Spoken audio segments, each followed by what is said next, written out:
حالیہ کچھ عرصے میں امریکہ اور پاکستان کے درمیان عسکری شعبے اور خطے میں انتہا پسندی سے نمٹنے کی کوششوں کے لیے پھر سے بات چیت شروع ہوئی ہے۔ گزشتہ ہفتے امریکی سینٹرل کمانڈ کے جنرل مائیکل کوریلا نے راولپنڈی میں پاکستانی فوج کے سربراہ جنرل قمر جاوید باجوہ سے ملاقات کی تھی۔ اپریل میں عہدہ سنبھالنے کے بعد جنرل مائیکل کا پاکستان کا یہ پہلا دورہ تھا۔ اس ملاقات سے چند روز پہلے امریکی وزیر خارجہ اینٹنی بلنکن نے پاکستان میں سیلاب سے متاثرہ افراد کے لیے $1 لاکھ کی فوری امداد کا اعلان کرتے ہوئے قدرتی آفات سے نمٹنے کے لیے پاکستان کو مزید $10 لاکھ فراہم کرنے کے عزم کا اعادہ بھی کیا تھا۔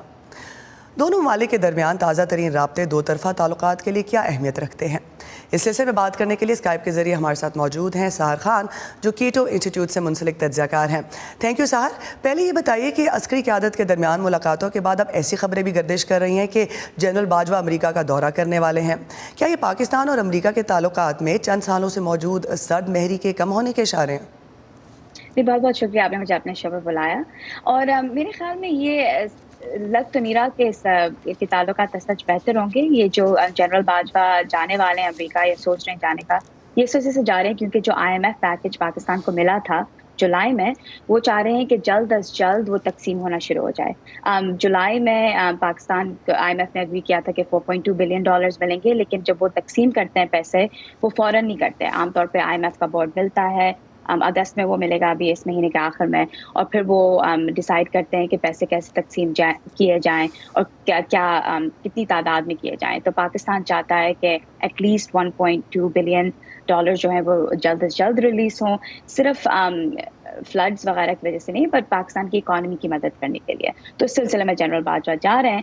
اب آگے کیا ہوتا ہے، اگر جنرل باجوہ نے وائٹ ہاؤس اور ٹریجری ڈپارٹمنٹ کے آفیشلز کو بھی کال کیا اور ان سے پوچھا کہ اگر کوئی بھی لیوریج ان کے ہاتھ میں ہے کہ وہ اگر پاکستان کی مدد کر سکتے ہیں اس سلسلے میں، تو تھوڑے تھوڑے ڈیفینیٹلی آئی تھنک رابطے بڑھ رہے ہیں اور کچھ ریلیشن شپ جاری ہے، لیکن اگر یہ پورا ریسیٹ ہے، یہ اس کا اندازہ مجھے نہیں ہے ابھی۔ سر یہ بتائیے کہ چاہے فنڈنگ ہو، سیکیورٹی ہو، افغان جنگ کے 20 سالوں میں پاک امریکہ تعلقات میں یہ ایشو غالب رہے ہیں۔ افغانستان سے امریکی انخلاء کا 1 سال مکمل ہو چکا ہے۔ اب جیسے کہ آپ نے IMF کی بات کی، اور کون سے معاملات ہیں جن کے گرد دونوں ملکوں کے تعلقات استوار ہونے کا کوئی امکان بن سکتا ہے؟ میرے خیال میں جو سب سے امپورٹنٹ ایشو ہے وہ ہے اکانومی، اور آپ نے بالکل صحیح کہا، کیونکہ امریکہ کی جنگ افغانستان میں 20 سال رہی ہے، اس سلسلے میں امریکہ نے ہمیشہ پاکستان کو ایک سیکیورٹی لینس سے دیکھا ہے، اور جتنے بھی انٹریکشنز تھے وہ ہمیشہ یا تو افغانستان فوکس تھے یا counter insurgency, counter terrorism focus تھے۔ اتنا کہ جتنے بھی لونز بھی مل رہے تھے، ہمارے پاس کولیشن سپورٹ فنڈ تھا، فورن ملٹری فائنینسنگ تھی تاکہ پاکستان جو ہے وہ امریکہ سے ہتھیار خرید سکے۔ جتنے بھی ڈائلاگس ہوتے تھے ہمیشہ سیکورٹی بیسڈ ہوتے تھے۔ آئی تھنک اب شفٹ ہو رہا ہے کہ اکنامک بیسڈ ہوں، اور صرف یہ نہیں کہ بلکہ پاکستان خاص طور پہ چاہتا ہے کہ پاکستان کی اکانومی جو ہے وہ پرائیورٹائز کی جائے، خاص طور پہ امریکی اور پاکستان کے درمیان۔ سر یہ بتائیے، صحیح، یہ بتائیے کہ سابق وزیر اعظم عمران خان کو ایک خاتون جج کو دھمکیاں دینے کے الزام میں جو درج کیا گیا دہشت گردی کے کیس میں جمعرات تک تو حفاظتی ضمانت مل چکی ہے، تاہم کل ان کی ممکنہ حراست کی خبروں کا یہاں امریکی تجزیہ کاروں نے بھی نوٹس لیا ہے۔ تو پاکستان اور امریکہ کے تعلقات پر گزشتہ چند سالوں میں پاکستانی سیاسی اتار چڑھاؤ کا کتنا اثر آپ دیکھتی ہیں؟ میں تھوڑا سا اثر دیکھتی ہوں۔ آئی تھنک یہ خاص طور پہ عمران خان کا جو اپریل میں جو سب آؤسٹر ہوا، اور عمران خان کے یہ الزامات کہ امریکہ انوالوڈ ہے اور امریکہ چاہتا ہے کہ عمران خان نکالے جائیں، آئی تھنک یہ بہت زیادہ پریشر پڑا ہے امریکہ اور پاکستان کی ریلیشن شپ پہ۔